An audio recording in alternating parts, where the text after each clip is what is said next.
Hello out there and welcome to Public Conscience. This is the anti-corruption program produced by the Progressive Impact Organization for Community Development, PRIMORG. PRIMORG is a civil society group with a mandate to promote good governance, participation, and accountability in Nigeria. I am Adaobi Obiabumo with Chidozie Ogbonnaya. Welcome to the program. On Public Conscience on Radio, we seek to evolve a corruption-free society through the amplification of corruption stories reported by our partner media organizations and drawing citizens and government's attention for democratic actions against it. This program is supported by the MacArthur Foundation. Today we will continue with a conversation we started last week on how exam bodies and officials run special centers to corruptly compromise examination procedures. So brace up because of what you're about to hear.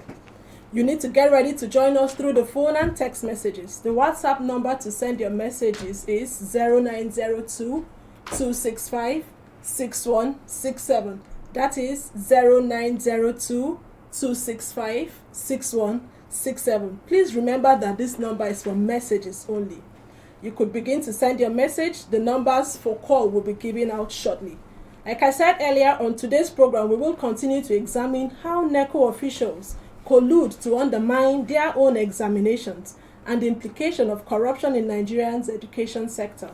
Last week, a two-part investigative report by Signature TV indicted officials of the National Examination Council (NECO), external examiners, school proprietors, and officials of Ministry of Education of colluding to perpetrate different forms of corrupt acts in NECO organized examinations.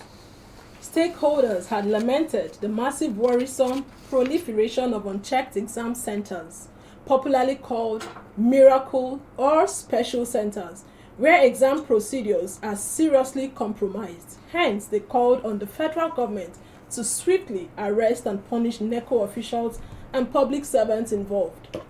Parents, we are also identified as part of the problem rather than solution for patronizing and partnering with operators of these special centers in their quest to see their words get through school quickly, even if it means cutting corners. The damages caused by these special centers cannot be overemphasized, as PRIMORG and other stakeholders in education sector continue to decry decay in the system and low quality of Nigerian degrees. This ugly trend continues to gain momentum. Most evidently is the fact that Nigeria sits at 124th position in global education system rating and 25th in Africa. And to further look at these reports, we have in the studio the CEO and principal consultant, Signature TV, Vin Martins Obiora Ilo. Welcome to the program, sir.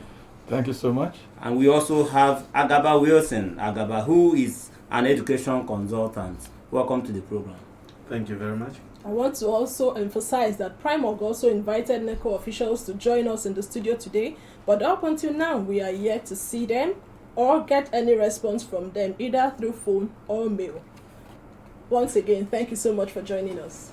Thank you.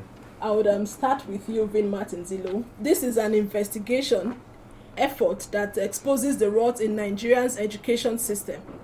What have been the response from Nigerians and the government since Signature TV first published this report? Thank you very much. The people are excited that we had to go this far to pursue this corruption. They are also very sad and disappointed in officials that have been charged with organizing these examinations. In this instance, NECO. They are disappointed because one would have thought that it would be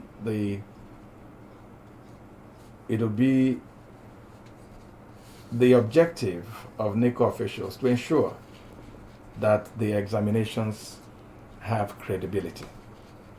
But they are disappointed because NECO officials are neck deep in that corruption. How has the government reacted? Very disappointing.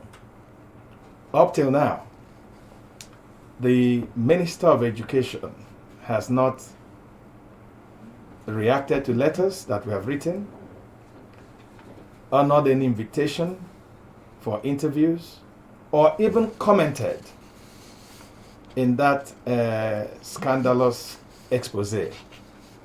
I mean, here we have NACO officials on camera compromising exams. If you go to that report, you see in the exam hall where teachers and NACO officials at a point were dictating answers to the students. And when some of them couldn't even follow the dictation, they had to go on the board and write answers for them to copy. We also brought evidence of exam answers being sent on the phones of the students. Meanwhile, smartphones are not allowed into examination centers. They were people, they sent those things.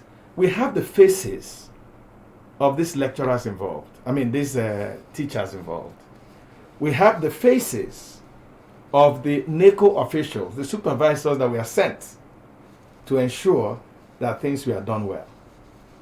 As we speak today, outside the initial, oh, we think you've done a good job, we are going to investigate, NACO, nobody, we don't have evidence of anybody getting a query, anybody being sanctioned, anybody being suspended, or even the center. We've seen a document that says that the center has been suspended from further carrying out exams or conducting exams. All we heard is we will. And like you just said as you were starting this program, you write to NACO, they are not responding. Because they think that this is the same Nigeria. There's a part one, there's never a part two. Somebody makes noise, oh, investigation, NACO, and everybody goes to sleep. And they are thinking by being silent, after a while this will also blow over. So the people are excited, sad about what has happened, but government is not showing any concern. Let's talk more about these centers. Before we get to that, last week your colleague was on this program, Yes. My Boys and Joke, and he did mention that NACO set up a panel of investigation. Has there been any response or feedback from NACO? There's no feedback. The only feedback we got was at the initial time, they asked for a meeting. And of course, knowing what our country is like, we insisted that it was not going to be a private meeting. We invited other members of the press to be in that meeting, where they said, okay, give us more information, what have you done? Of course, we gave them as much as we thought they needed, because that was just when we released the part one of that report. And after that meeting, there's been no further communication from their part, because we have consistently asked for more information. What have you done? What are you doing? Are people being punished? Is somebody going to be sanctioned? And we're not getting any feedback. And you know, that investigation was carried out on a program that we produce, which is called Corruption Theory. It is a corruption-focused program in Pidgin English and in other languages, also funded by the MacArthur Foundation. So no feedback from NACO? No feedback from NACO, except that initial thing about, I don't know what they set out to do in the meeting. Maybe the meeting was to say, okay, but we didn't even give room for that. And we had made sure that that meeting was recorded. All right. These special centers are said to be scattered all over Nigeria. What do you think is responsible for this booming fraud business? What is responsible is the fact that nobody gets punished. Do you understand? There's no deterrent.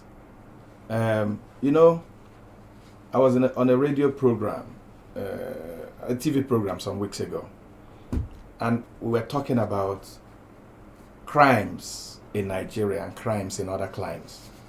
You know, if in the United States, if you break the law if it takes 100 years, if you are the president, if you are the oldest man, you must account for your sins. The law will catch up with you. And when it catches up with you, you're punished. But in Nigeria, you commit the same crime. You know that after the noise, 1 day noise or 2 days noise, is over. And then if you're well placed, nothing happens. The only reason it has continued, some people will say, yes, it's because people make money from it. People make money from it. If government is firm and people are caught and people are punished, NACO officials go to jail. Principals of those schools go to jail. The students involved go to jail. People are sanctioned. People are punished. It will stop. It is going on because nothing happens. Government is not interested. Government is not interested in fighting that corruption. Government is not even interested in providing quality education for our people, because you can't be compromising exams and you say you're providing quality education. And we've had series of problems where certificates obtained in Nigeria are not respected abroad because they say it's compromised, and government is not interested. And why should they be interested when we see our ministers posing with their sons and daughters at graduations in universities in the UK, in the United States, in Dubai, in Ghana, in Togo, and they are charged with the responsibility of providing quality education in Nigeria. And by that mere action, it's a vote of no confidence on the industrial department that's superintending over. Okay, let's get to Agaba Wilson, who is an education consultant. You heard what Vincent has just said, that the government is not interested. How would you react to this investigation, especially the fact that our educational system is further threatened by creation of many coordinated examination malpractice centers? Well, to start with, you want to ask yourself, where did these leaders come from? This same society, through the same system. So what you see abnormal, they think is normal. So when you are saying this is bad, they are still trying to comprehend what you mean by bad in this definition, before you now talk of sanctioning somebody. This has been long coming. It's a product of our system, which is directly a product of the society in which we live. Over time, there have been value degradation in our society. And then we started setting the wrong system that rewards evil and abhors righteousness. Over time, we have a system that respects certificate over the skills that the individual possesses. Connection over the competence of the individual involved. And we began to relegate everything that actually matters to the background. We begin to relegate capability to the background and bring into the forefront ethnicity, religion, region, and other nepotistic tendencies. Now, at a point in time comes to, let's meet a particular stated document, which is the legal document required. So, what does it then translate to? A child who wants to just have a first class or a 2-1 to meet that federal government scholarship. So he goes to a school and cheats his way throughout, and he gets a scholarship. And what should the school do if a child cheats? You see, I will ask you another question. Who are the owners of these schools? On what ground were they issued licenses to operate schools? We say let's relegate character. Let's just talk about who has the wherewithal to pay for it. Yes, I have spoken with some government officials before, and one of the reasons they allow just anybody to run school is that government has been unable to provide enough schools for the teeming population. So if you have the facility and some level of competencies to provide, the government want to encourage you. But that does not mean we should close our shop on quality assurance completely. But because it involves bringing out funds and bringing out competent people to ensure that even proper visions are set, proper modalities are put in place to ensure that these visions are delivered. If this is not done, where do you even start from? Now let's even begin to analyze our education for the past, say, 30 years. What has been the direct objective of our education? Now, one of the main philosophies of our education in Nigeria is that education should make the child to become competent and to be able to become self-reliant and to also contribute positively to the society in which they live. It means, therefore, that our education should flow from the need of the society. What are our needs today? We have needs of good road, we have needs of rail, we have needs of waste management, we have needs of power, we have needs of water, we have needs on how to improve our agricultural production, we have needs on how to add value to this production, we have needs of leadership. But are our school curriculum and program tailored towards this? The answer is no. So where you don't even have a defined vision, you go around anyhow. It's just like you come to Abuja without any plan in mind, without any target, without any aim. What are you going to do? You are going to end up following anybody that cares to listen to you or carry you along. Somebody say, let's go to a club, you go to a club. Somebody say, let's go to a church, you go to a church. Somebody say, let's go to a mosque, you go to a mosque. So that is the fundamental problem of our system. As a consultant in this sector, how bothered are you? Well, you know, there was a time this used to give me sleepless night. I have taught at all levels of education in this country. I've taught in primary school, I've taught in secondary school, I've taught in tertiary institution. I still teach currently, I still teach as hobby. I teach some MBA students on weekends and all of that for. But then, I was at a point in time a head teacher in one primary school. And in my first term in that school, after the exams were written, a teacher came to me and said, sir, what percentage are we supposed to add for the students? All the students or Yes. specific students? The ones that have failed, what percentage should we add for them? And, well, as somebody who have an NCE and a BSc Ed as well, I have not come across any such terminology in the compilation of exam that there's a percentage that you use to pad for failed students.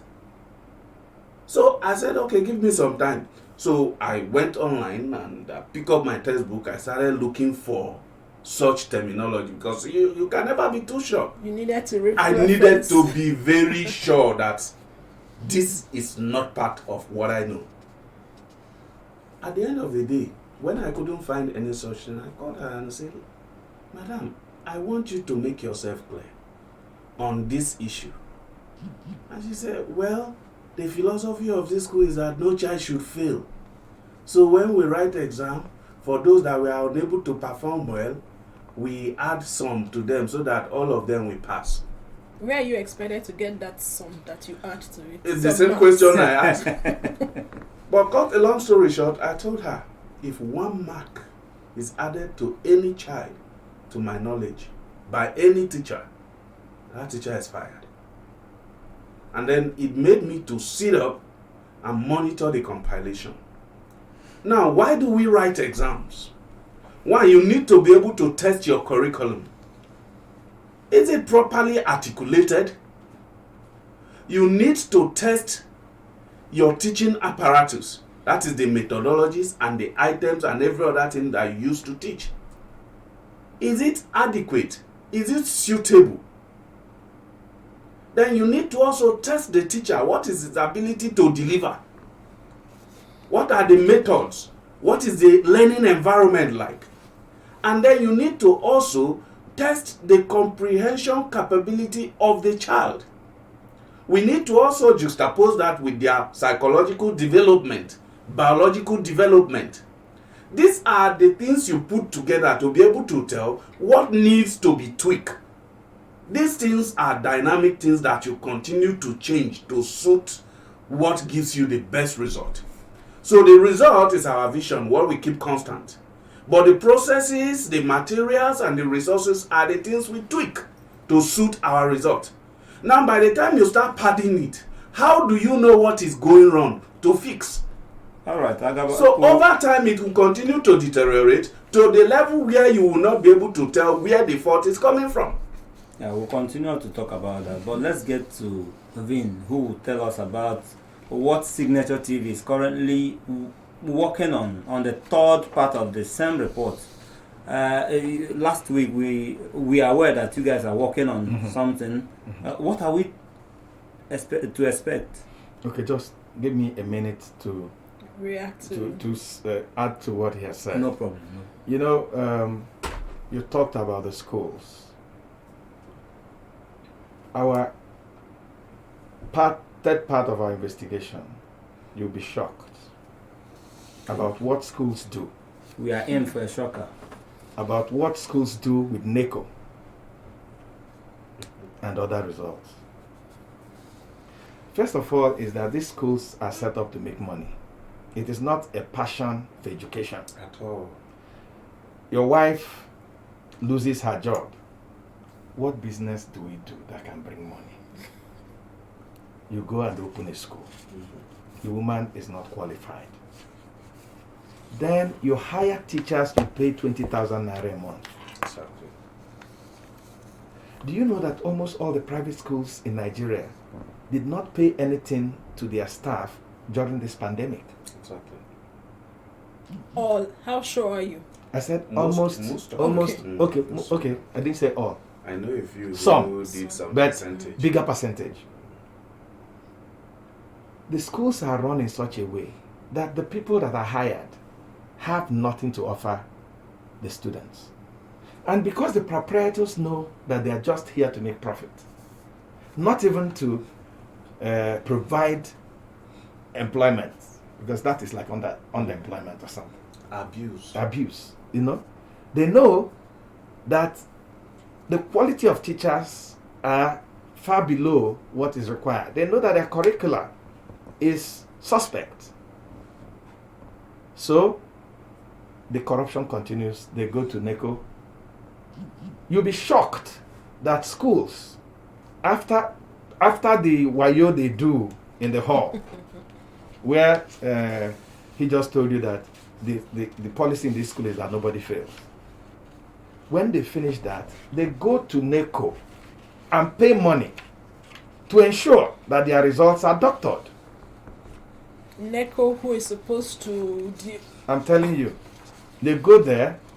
If it's mathematics that they didn't do well, they change the entire result to what they want.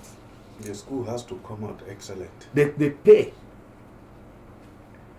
at the detriment of the society, if I would So say. when you look at it, there should be a set standard. There should be a body. Of course, there's a body that's supposed to regulate even the quality of teachers that you employ, to ensure that your curricula is good and all that. You know, in Nigeria, when we talk about making new laws, it's waste of time. The laws are there.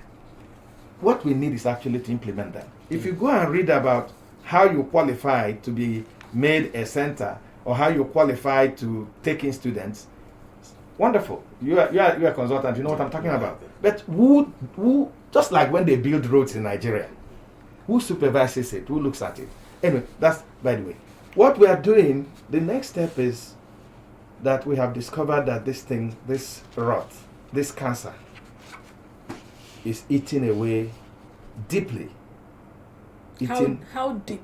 Very deep. Very Very deep. And it's not just NACO, but you know, we can't go to everywhere at the same time. You see, sorry to cut in, to some extent, you would have noticed that I'm not surprised at anything he says. Before you continue, we want, because the phone lines are buzzing already. I'm not actually surprised at anything he says, because there are more that I have witnessed than he is finding out now. All right, We'll get tell to us more. more We'll about get that. to it. Please follow us on our social media platform. Just a reminder, at official Primorg. Primorg is spelled Primorg. Remember that we are streaming live on Facebook at official Primorg. And also remember that this program is interactive. The WhatsApp number to send your message is 0902-265-6167. This number is for messages only. Why do you think these special centers are flourishing everywhere? And as a citizen, why do you think some parents take their children to these miracle centers? Because from the conversation, it is not the student, it is not the pupil who pay for these special centers. It is actually the parents who make those payments. So why do you think some parents take their children to these miracle centers? If you have had any experience, would like you to share those experiences with us. And do we really need these special centers for the conduct of examination? Now, I don't understand. Are the parents in a hurry? Most of them are in a hurry. And you see, it's driven by some social issues, where parents are saying, my child was 16 when he graduated from secondary school. My child was 14. My child was 13. To them, it's all about the speed, not about the quality. And I can tell you, in truth, that I have experienced that I kind of progressed quickly in the ladder of education through primary school. And then I got to secondary school quite earlier than I should be there. I say that today now that I'm an expert. Because I went to secondary school and things were different. Because, of course, the level of education required at each age has been configured in consonance with the age and maturity. So I was too young in the school, and it nearly destroyed me. I picked up quite some years after. Now, when you explain this to parents, they don't get it. And what they also see is, you see, now look at our organization when they want to recruit. A bank tells you they are looking for maximum age of 25, and the child should have at least 5 years of working experience. Now, when did the child graduate from secondary school? Let's take this call. Hello? Let's hear you. Okay. So the fact, government of all those nonsense. Why? Because if you are looking for a job now, they'll tell you exactly what Oga just said now. Like police force and others. They say you need to have 10 years experience or 10 years working experience, blah blah blah, before you be employed. How old are you? Or sometimes also their certificate is outdated because of the age limit. Madam, how are we going to handle this matter? Okay. Thank you so much for your contribution. How old are you? Like I was saying, how do you expect somebody who have had, let's even stick with 3 years experience, post NYC, to be 25 years? In a country where most people, during our time, you have to do like this before you can enter primary school. Your ear. So it means you cannot graduate earlier than 17. So you now do a 5 years degree or a 4 years degree, where you are now 21. Wait for 1 year before you go for NYC. You've not added ASU strike. I've not added ASU strike. So you see, before you actually graduate, you are 25. And somebody wants you to have 3 years post-graduation or post-NYC experience to get a job. Now, another issue, you see organization posting for job, for vacancies, and they say applicant must have at least second class upper. You see, these things begin to tell people to get the paper. And there are things I do in my office. I'm generally a business consultant. And when I get people to work for me, I don't tell them, bring your paper. There are jobs I want you to do. So when you come, I will ask you to try to do that job. Let me see. We are dwelling more on paper than the skills. Because it is possible that the man who can maintain your generator today cannot even speak English. And the one who studied engineering, electrical, or whatever it is that makes generator may not even know where to touch when the generator is bad. Maybe from what we're looking at, he must have paid for through primary school, secondary, university. Yes. So, yes, he is qualified more than the artisan, but the artisan is more skilled Exactly. than the graduate. So now, the caller made ask a question, which I think is what we are all driving at. Say, how do we solve this problem? Now, instead of trying to capture who cheated in exam, which parents aided what school did what, can we flip the system to seek for competence? So that the true purpose of going to school will now come to bear to every Nigerian. Because we go to school to learn skills that will enable us to survive in the competent society, in the competitive society, and to also add to the society. So if it comes to a point where you know that if I want to teach, they are going to test my teaching capability. So if you go to a teacher training school and you love teaching, you truly aspire to teach, you are going to sit down and learn everything about teaching. All right, Agaba, let's switch gears a little and get more on what happened during your investigation. Because Signature TV last week disclosed that getting the Minister for Education to respond to your investigation failed. What more are you doing to ensure all relevant individuals and agencies react to your report?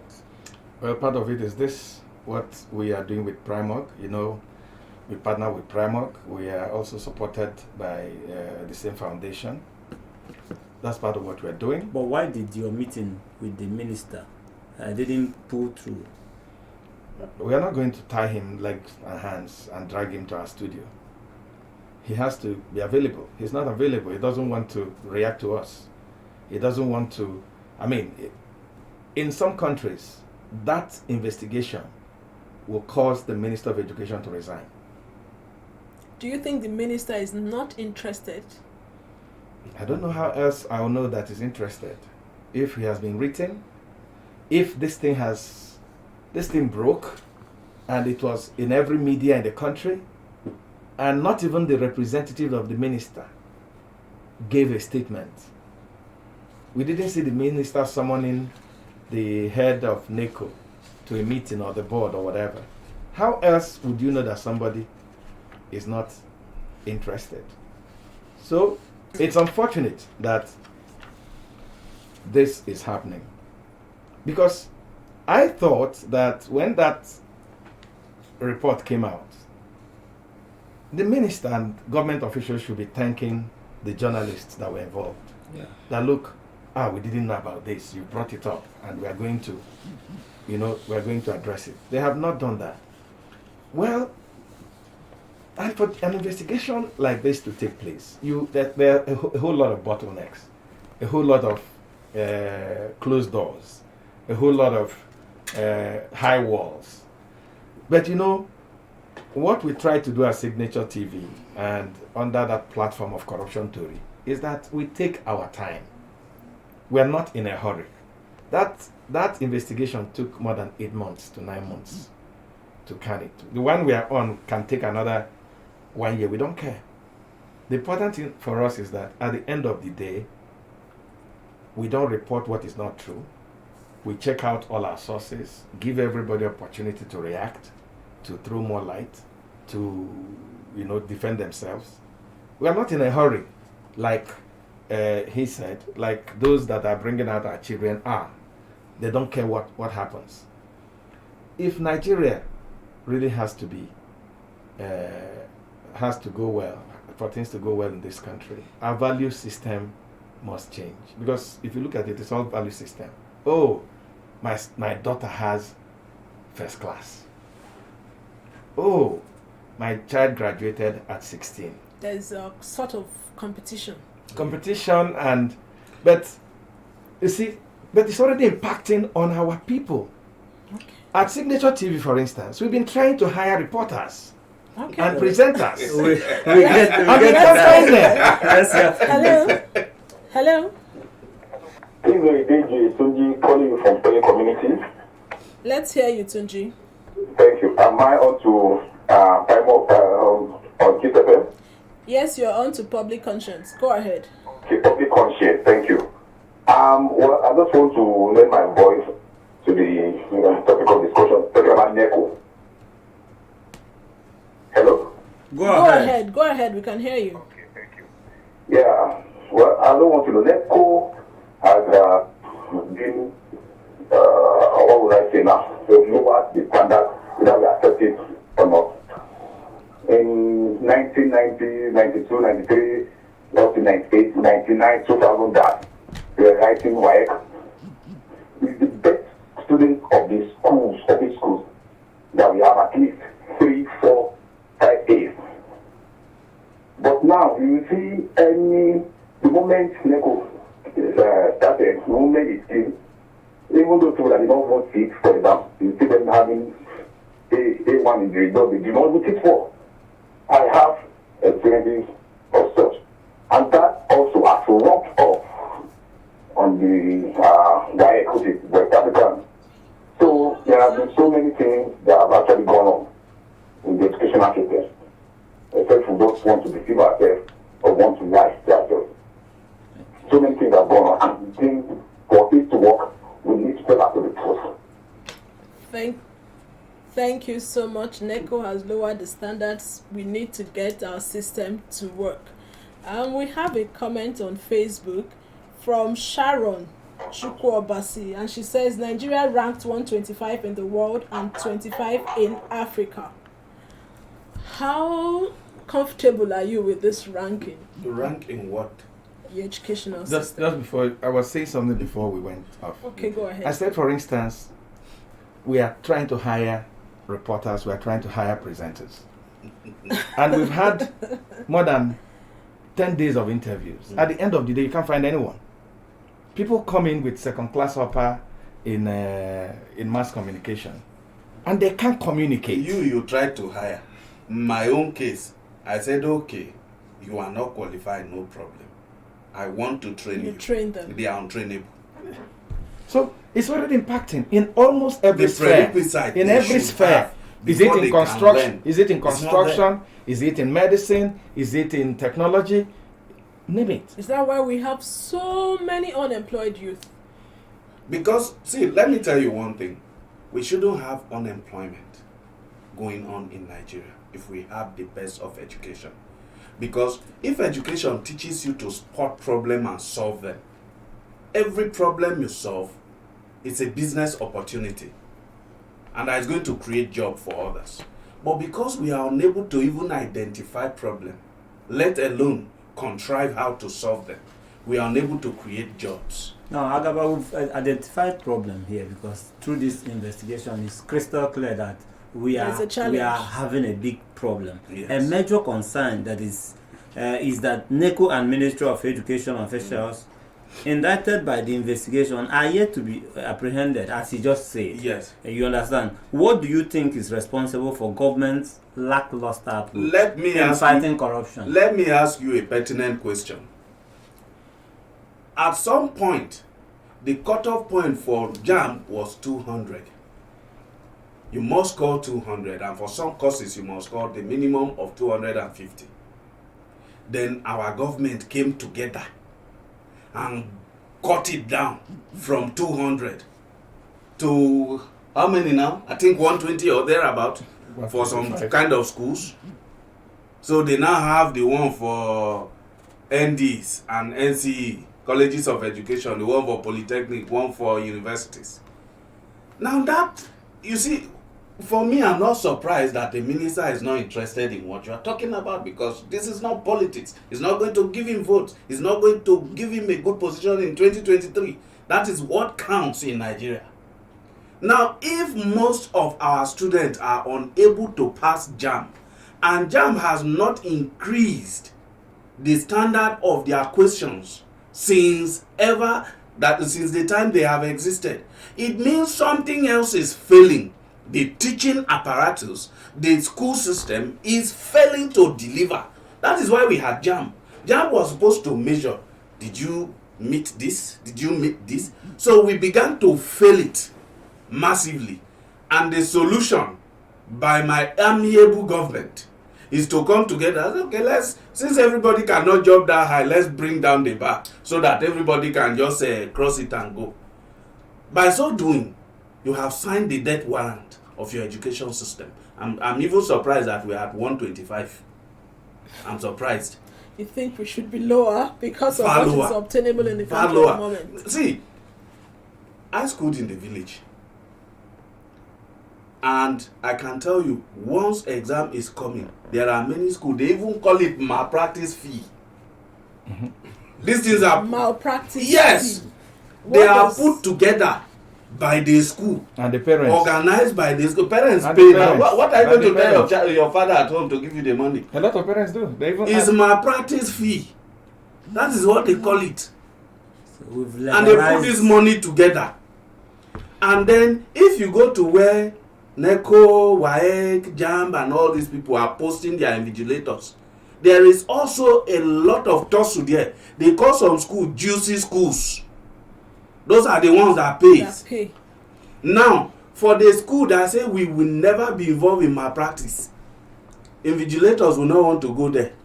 The ones they send there, and I they think- themselves are not even interested in doing And the job. I think the government should take a lot of blame in what is happening, because how much funding are we getting to the schools? Let me tell you. I don't know whether you come from villages like I do.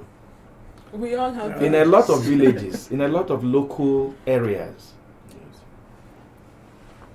in an entire school, they can have one maths teacher, Yes. not even qualified. What sustains a lot of local schools today is what they call PTA teachers. Parents Teachers associations come together and then hire some teachers and pay them 15,000. And in some 10,000. cases, they also use youth corpers. That's what I'm saying. And these are the same youth corpers that can't give one complete sentence of English language. So they can't even communicate the knowledge they have. They cannot. I mean, people come to an interview and you're asking them, like, I mean, this is your student, you're asking me, describe this place. Describe. That's just a question for the interview. Describe where we are. He's seen the microphone, he's seen the everything. And he can't even. So, government should take responsibility. And it will be difficult for government to take responsibility when all their children are abroad. That's why ASU will be on strike, and you won't see a genuine effort to resolve the matter. That's why NECO will be doing what they are doing, and nobody's interested in making sure that people are sanctioned. And Nigerians have started asking, what is the need of NECO when we have WAEC? What should parents do? Parents should rise up to the occasion. Parents should stop being naive and selfish. What I mean, being selfish. I don't want to use stupidly selfish or whatever selfish. Because you're looking for the shortcut. That shortcut is destroying not just the kids, destroying the education system, destroying our country. So parents should stand up and say no to corruption in the education sector. They should not give their. I mean, my daughter once was going for NECO, and she came back and said they said she will not enter the exam hall except she brings 1,000 naira. They have to pay 1,000 on every exam day. What for? You will not. There's no baptismal You will name. not pay. You will go to the place. My daughter schools in the United States. She's home. She's busy from morning till night. She has her online lesson. The next thing, Daddy, I'm doing my homework. They pack them. Homework. You'll be busy. Projects on a daily basis. Our students in the universities in Nigeria, what do they get? 10 paper, and then they pay the lecturer 10 naira. They give him one that was used by someone 2 years ago. Even projects. Plagiarism. Even projects. Final projects. Now, sir, I want to ask you one question. I want to ask you, why should parents rise up and say no to corruption at the school system? Why? What would be the motivation? When the one who cheats actually gets their way. And remember, no matter how you want to chastise Charles Darwin, life for every living organism is survival of the fittest. So if the one who cheats is now a minister, is now a commissioner, is now enjoying federal government scholarship and other kind of goodies, and you are telling me to tell my child not to cheat, and in fact these days it's bad to be good. Are you Do you know how many insults I receive by stopping for red light on my way here? I seem to be the wrong one. People say, waka, idiot, what are you stopping for? Do you see any vehicle coming from the other side? So the society, I'm not saying we shouldn't fix it, but I'm saying it cannot start from the parents. We have to re-engineer the society. Who should? I don't know. I'm going to tell you that the leaders we have in government will not start. But maybe we can start in our religious organizations. If we have been trying top-bottom approach, and so this time is to try bottom-top. So let's start, religious organizations. And like what you are doing now is good. See, you may think it's not going to give you result in the next 2-3 days. But keep at it. In the next 10, 12 years, 20 years, you are going to catch everywhere. One person at a time will begin to have it. And I guarantee you another thing. The next phase in Africa is industrialization. And as industrialization comes, you can't dodge it. I won't start my manufacturing business and hire somebody who cannot actually do the job. Okay. So it's going to begin to water down. So let's keep at it. This is just the way to go for now. And then we adjust along the line. Our time is up. We must go. I must also emphasize that we are not going to let this matter slide. We are taking it to a radio town hall meeting. We must continue to talk about it. We must fix this system. We know there is a challenge. It is our collective responsibility to fix it. When we are ready, we'll still partner with Signature TV to take this issue to another radio town hall meeting, and the public get ready to also join us, because it is our collective responsibility to fix the educational sector. And you can watch our videos, like Dozier said, on our Primark TV, which is our YouTube channel. Please subscribe to get reminders when we have a new post. We want to appreciate all those who joined us via Facebook, those that called, and those who sent messages. We appreciate all of you. And we also sincerely appreciate our guest, the CEO and Principal Consultant at Signature TV, Vincent Martins Ilu. Thank you so much for being on the program. Sincerely appreciate Agaba Wilson Agaba, who is an education consultant. Thank you so much for being here. Thank you. Thanks for the opportunity. Public Conscience is supported by the John T. and Catherine V. MacArthur Foundation, committed to building a more just, verdant, and peaceful world. Get more information about the foundation on its website, macfound.org. Join us again here next week for another episode of Public Conscience, and remember to follow us on our social media handles, Twitter, Facebook, and Instagram at Official Primorg. I am Chidozie Ogbonnaya. Official Primorg is our social media handle. Please join us. Remember that you can give us information or hint about Corruption Act through our phone 0902 265 6167 or info@primorg.org. Together, we can fix our education sector. I am Adaobi Obiabumo. Stay safe.